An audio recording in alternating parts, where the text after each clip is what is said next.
Hello friends. तो welcome करते हैं आप सभी का एक नए वीडियो में। तो मैं हूं वैभव मिश्रा और आप लोग जुड़ चुके हैं हमारे आपके अपने भरोसेमंद चैनल सक्सेस विद मी से। तो आज हम सामाजिक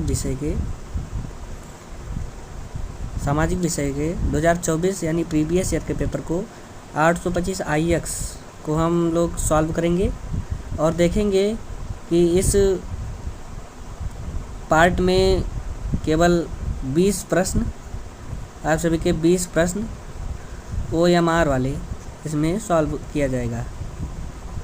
तो आप सभी लोग जुड़े रहें और लास्ट तक वीडियो ज़रूर देखें और अगर अच्छा लगे तो लाइक ज़रूर करें।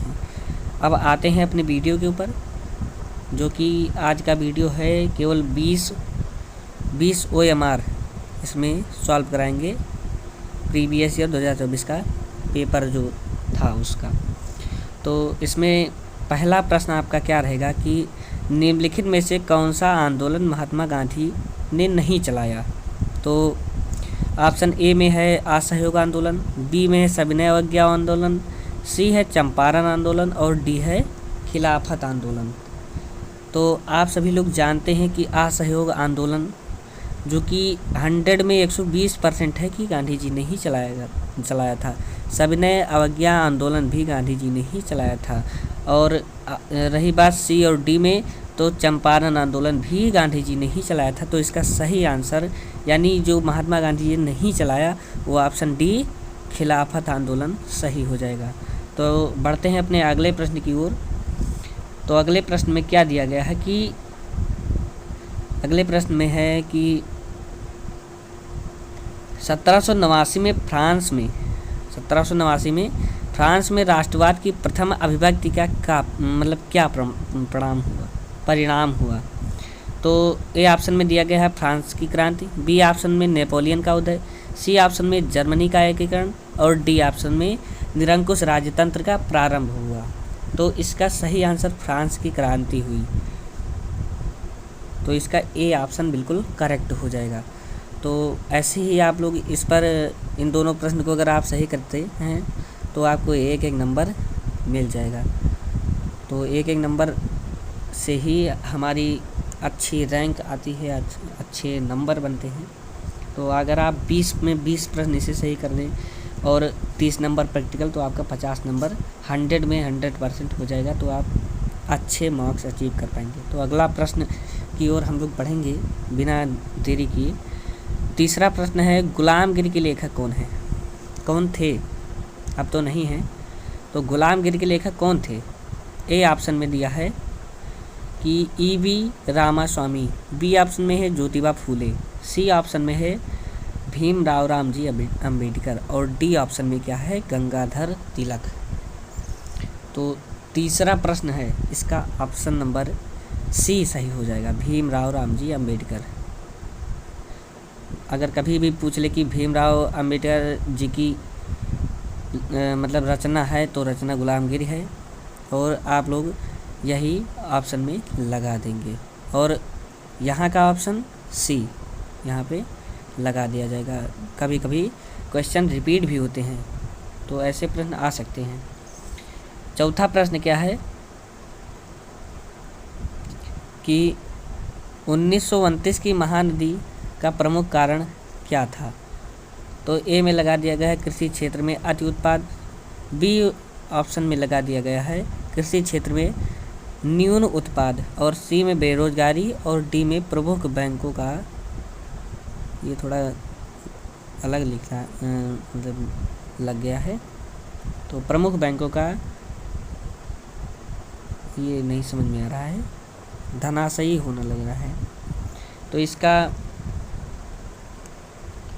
चौथा ही ऑप्शन सही होगा, यही ऑप्शन सही होगा, प्रमुख बैंकों का धराशायी होना। हाँ, प्रमुख बैंकों का धराशायी होना। अगला प्रश्न क्या है कि 1944 में अंतर्राष्ट्रीय मुद्रा कोष IMF की स्थापना कहाँ की गई थी। तो ए ऑप्शन में क्या लगा दिया गया है, ए ऑप्शन में लगा दिया गया है ब्रिटेन, बी में है संयुक्त राज्य अमेरिका, सी में है फ्रांस और डी में है भारत। तो इसमें आपका सही आंसर बी संयुक्त राज्य अमेरिका बिल्कुल करेक्ट हो जाएगा। अगला प्रश्न है कि श्रीलंका में निम्नलिखित में से कौन सा समूह अल्पसंख्यक है? तो अल्पसंख्यक समूह कौन सा है? ए है तमिल, बी है ईसाई, सी है सिंघली और डी है मुस्लिम। तो इसमें छठे ऑप्शन का मतलब छठे क्वेश्चन का आंसर हो जाएगा तमिल। तमिल बिल्कुल सही आंसर हो जाएगा इसका। अगला क्वेश्चन क्या है? भारत में संघीय व्यवस्था है क्योंकि यहाँ पर शक्तियों का विकेंद्रीकरण है, कि यहाँ शक्तियों का केंद्रीकरण है, कि संविधान लचीला है, या उपयोग में से कोई नहीं, डी ऑप्शन में लगा दिया गया है। तो भारत में संघीय व्यवस्था, तो इसका ऑप्शन नंबर ए बिल्कुल सही हो जाएगा। यहाँ पर शक्तियों का विकेंद्रीकरण किया जाता है। अगला क्वेश्चन क्या है? निम्नलिखित में से कौन सा संघीय राज्य नहीं है? संघीय राज्य, तो इनमें से ऑप्शन में है ए है मणिपुर, बी है हिमाचल प्रदेश, सी दिल्ली और डी त्रिपुरा। तो इसका जो सही आंसर हो जाएगा वो हो जाएगा सी ऑप्शन। इसका सी ऑप्शन यानी दिल्ली या संघीय राज्य नहीं है, केंद्र शासित प्रदेश। नवा क्वेश्चन है कि निम्नलिखित में से किस व्यवस्था के लिए राजनीतिक दल आवश्यक शर्त है?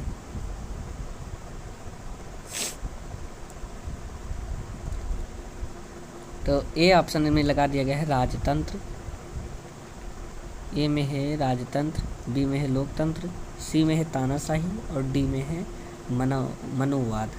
यहाँ पे मनुवाद हो जाएगा, मनुवाद। तो इसका जो सही आंसर होगा वो होगा बी लोकतंत्र। 10वां क्वेश्चन है अपना कि निम्नलिखित में से किसका संबंध लोकतंत्र से नहीं है? ए में लगा दिया गया है जनमत, बी में है राजनीतिक दल, सी है उत्तरदायी शासन और डी है बहुसंख्यकों का शासन। थोड़ा पीडीएफ लगता है गलत डाउनलोड हो गया है, इसलिए इसमें सही नहीं आ रहा है। तो इस डी वाले मतलब 10वें क्वेश्चन का डी वाला ऑप्शन हो जाएगा इसका, बहुसंख्यकों का शासन। 11वां प्रश्न क्या है आपका कि निम्नलिखित में से कौन सा खनिज धात्विक है? धात्विक खनिज मतलब कोयला है कि अभ्रक है कि चूना पत्थर है कि लौह अयस्क है? तो जो इसका सही आंसर होगा वो डी हो जाएगा लौह अयस्क, और इस पर आप लोग तुरंत क्लिक कर दें। अगला 12वां प्रश्न हमारा क्या है कि कपास की खेती के लिए निम्नलिखित में से कौन सी मिट्टी उपयुक्त है? ए है काली मिट्टी, बी है लाल मिट्टी, सी है जलोढ़ मिट्टी और डी है लैटेराइट मिट्टी। तो 12वां प्रश्न क्या पूछा है कि कपास के खेती के लिए निम्नलिखित में से कौन सी मिट्टी उपयुक्त है? तो इसमें आप लोग बिना कुछ झिझक के ए ऑप्शन तुरंत लगा दें।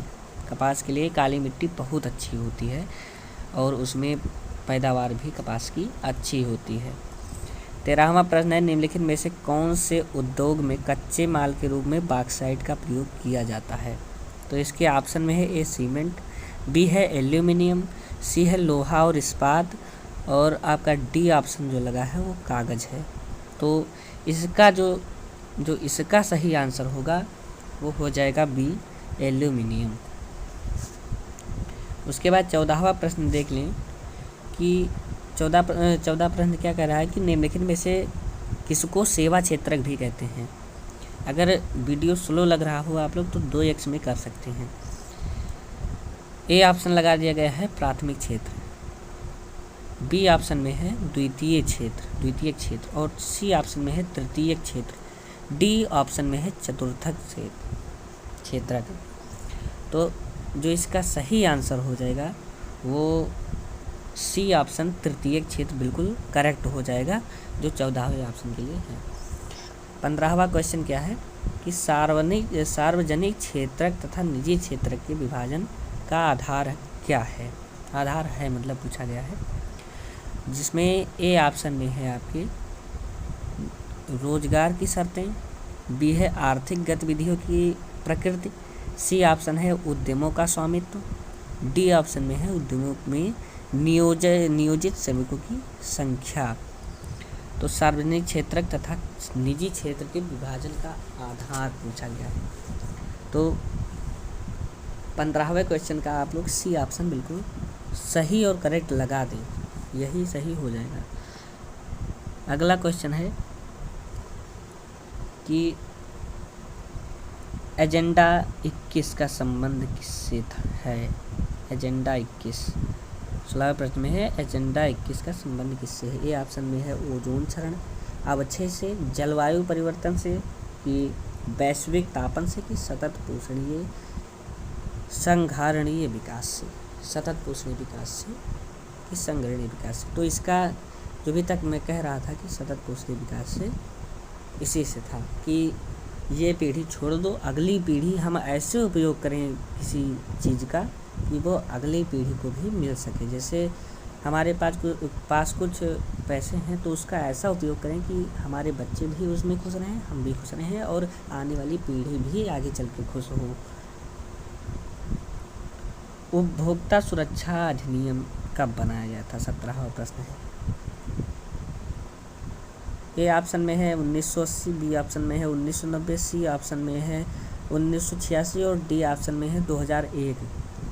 तो 17वां प्रश्न पूछ रहा है उपभोक्ता सुरक्षा अधिनियम, जिससे उपभोक्ता के बारे में किसी दुकानदार अगर कोई आपसे प्रिंट रेट से ज़्यादा पैसा ले रहा है तो उसको उपभोक्ता सुरक्षा अधिनियम के तहत उसको अंदर करवा सकते हैं आप, इतना पावर आप में है।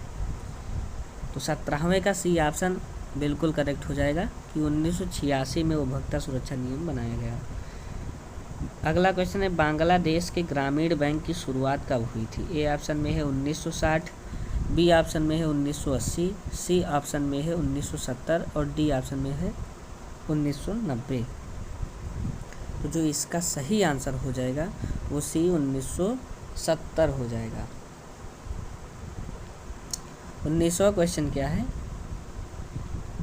कि निम्नलिखित में से कौन सा जैव संसाधन है। जैव संसाधन, ए है लोहा, बी है तांबा, सी है मत्स्य पालन उद्योग और डी है चट्टानी। तो जो इसका सही आंसर हो जाएगा वो हो जाएगा सी मत्स्य पालन उद्योग। तो हमारा लास्ट क्वेश्चन देख लेते हैं OMR सीट का, और अगले पार्ट में मैं बताऊंगा। अगर मैं मतलब अगले वीडियो बन पाएगा तो उसका डालूंगा, नहीं तो अगले सीट का अगला सेट है उसका मैं OMR का ज़रूर भेजूंगा क्वेश्चन। तो आप लोग OMR के लिए बने रहे हमारे साथ, और मैं आपको इसी वीडियो में ही अगला वो जो खंड है वर्णात्मक 1 और 2 वो दिखा दूंगा कि क्या प्रश्न पूछ रहा है कि निम्नलिखित में से किस देश का मानव विषय विकास सूचकांक सर्वोच्च है। मतलब कौन सबसे ज़्यादा विकासशील है, इनमें से विकास सूचकांक सर्वोच्च है इसका। तो जो ऑप्शन में है वो है ए बांग्लादेश, बी पाकिस्तान, सी श्रीलंका है और डी में है नेपाल। तो जो हमारे लास्ट क्वेश्चन का ऑप्शन होगा वो सी ऑप्शन बांग्लादेश हो जाएगा। अगला आगे खंड बा दिखा देते हैं आप लोगों को। वर्णात्मक 1 में कह रहा है कि निम्नलिखित प्रश्नों के उत्तर 80 शब्दों में दीजिए। 21 क्वेश्चन है भारत की आर्थिक और राजनीतिक स्थिति पर प्रथम विश्व युद्ध के प्रभाव का विश्लेषण कीजिए। इस पर आपको 2+2 यानी 4 नंबर मिलेंगे इस क्वेश्चन से। दोनों में चाहे जो कर देंगे 2 नंबर आपको इसमें से मिल जाएगा। अगला क्वेश्चन क्या कह रहा है 22वां कि लोकतंत्र अथवा में क्या क्वेश्चन है पहले देख लेते हैं। प्रौद्योगिकी ने किस प्रकार वैश्विक की प्रक्रिया को बढ़ावा दिया, किन्हीं 2 कारणों की व्याख्या कीजिए। इसमें भी आपको 2 नंबर मिल जाएगा। अगला क्वेश्चन 22वां जो कह रहा है कि लोकतंत्र सभी सामाजिक, आर्थिक और राजनीतिक समस्याओं का समाधान करता है, इस कथन की तर्कों सहित पुष्टि कीजिए। अथवा राजनीतिक दलों के 4 महत्वपूर्ण कार्यों का उल्लेख कीजिए। तो आप लोग स्क्रीनशॉट ले लीजिए और फिर वीडियो को ही ख़त्म करते हैं। ये 23वां क्वेश्चन है, ये 24वां है। उसके बाद वर्णनात्मक 2 आ जाएगा, यहाँ आप लोग स्क्रीनशॉट लेते चलिए। ये 27वां प्रश्न है, 28वां। फिर उसके बाद ये मानचित्र संबंधी प्रश्न आ जाएंगे आपके। फिर उसके बाद इधर ये मानचित्र संबंधी प्रश्न है और ये दृष्टिबाधित के लिए प्रश्न जो आएगा ये। तो आज का वीडियो यहीं पे ख़त्म करते हैं, और अगर वीडियो अच्छा लगा हो तो लाइक ज़रूर करें। आपके एक लाइक से हम अगली वीडियो लाएंगे। अगली वीडियो 2025 के बारे में होगा। 2025 जो नया सेट आया था उसके बारे में होगा, उत्तर प्रदेश बोर्ड। तो मिलते हैं आप सभी लोगों को अगले वीडियो में। तो तब तक के लिए धन्यवाद। Thanks for watching.